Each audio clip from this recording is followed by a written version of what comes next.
and Jason are on your way to the Fazbear horror attraction at the local amusement park.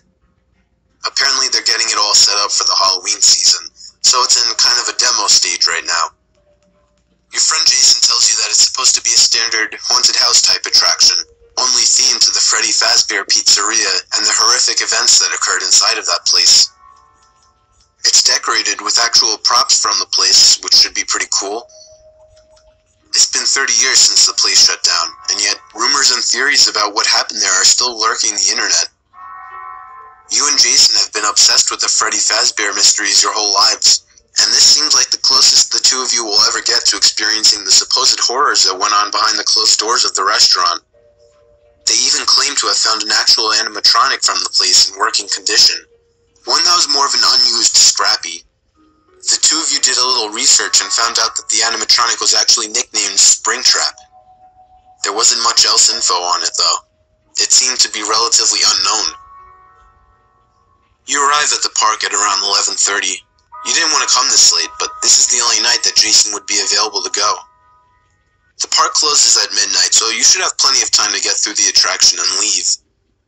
The two of you make your way over to the ticket stands and buy 2 tickets for the Fazbear horror attraction. Walking into the park, you can tell that the place is pretty dead, especially for a Friday night. Everybody must have left already. One of the few people walking by happens to be an employee, so you ask him where the attraction is, and he points you in the right direction.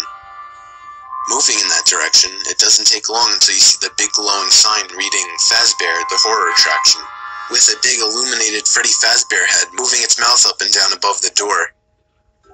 The kid manning the entrance is so absorbed in his cell phone that when you hand him your tickets, all that comes out of his mouth is a barely audible grunting noise. Just a typical teenager who's clearly unhappy to have the Friday night shift. You assume the right to push open the door and step into the building. The door slowly closes behind you, and that's when you notice a big warning sign, stating that if anybody is to steal or move any of the props, they will be heavily fined. The floors are filled with fog, to the point where you can't even see your feet, and the walls are decorated with old posters and torn pictures, mostly just the restaurant's characters, poorly drawn by kids. It's creepy, but it's not scary, says Jason. You reassure him that it will get scarier. You just walk through the doors anyway. Jason puts his hand on your back and nudges you forward to move down the hall. Moving forward reveals more props. Walls still covered with crumpled papers with poorly drawn pictures of the characters on them. Up ahead there's what appears to be a glowing jack-o'-lantern on the floor, but upon getting closer, you realize it's the head of Chica, one of the animatronic characters. Do you think that's the actual head? You ask. Yeah, it better be, he says. Is this really supposed to be scary? You admit the atmosphere does have a creepy feel to it, but so far, it's not scary. Hopefully it's building up to something good. Walking down a little more, the two of you come up to an intersecting hallway. You freeze in your tracks when you think you could hear something moving around the corner. It's probably just other people going through the attraction, says Jason. Do you really think we're the only people in here? Yes, I do actually, you tell him. Jason jokingly pushes you forward towards the corner, but as you turn your head, something screams and lunges towards you. You let out a shriek of terror and fall to your knees, only to realize it's just an old Freddy Fazbear costume. It's attached to some kind of remote handle in the wall. It's designed to scare people. You get back up on your feet to have Jason laughing in your face. Alright, you douche, it would have scared you too, you tell him. The remote rod holding the Freddy suit rolls back to hide the suit behind the corner. You walk up to it to get a closer look at it. Seems pretty genuine. You call Jason over to come feel it, but he doesn't respond. Jason? Jason, where are you? Hey, check this out. You turn around to see Jason in a room across the hall by some kind of arcade machine. You think it still works? He asks. No, of course not, you respond while approaching the room. Jason continues to fiddle with all of the buttons, hoping something will happen. Alright, let's keep going.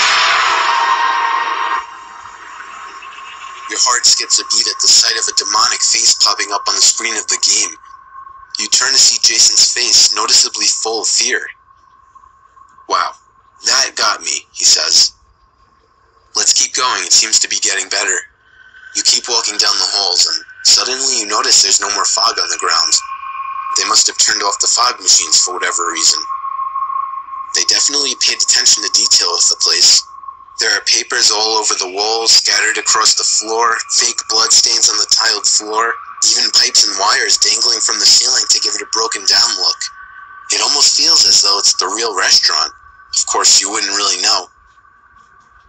As you keep moving down the dark hallway, preparing yourself for any more jump scares, you notice you can't hear another pair of footsteps behind you. You turn around. Jason's missing again. You call his name, but there's no response. You call louder, still no response. Where the hell did he go? A sound comes from behind you, in the direction you are walking in. You turn back around to see the figure of a man down the hall. It's too dark to make out any features, but you know he's staring at you. The motionless figure of the man down the hall sends a chill down your spine, and you're too disturbed to try and rationalize the situation to think that maybe it could just be another park visitor. You move your leg back, about to begin walking backwards, but at that instant, the figure down the hall turns around and walks away into the darkness ahead. You're left standing there, not knowing what to think or do.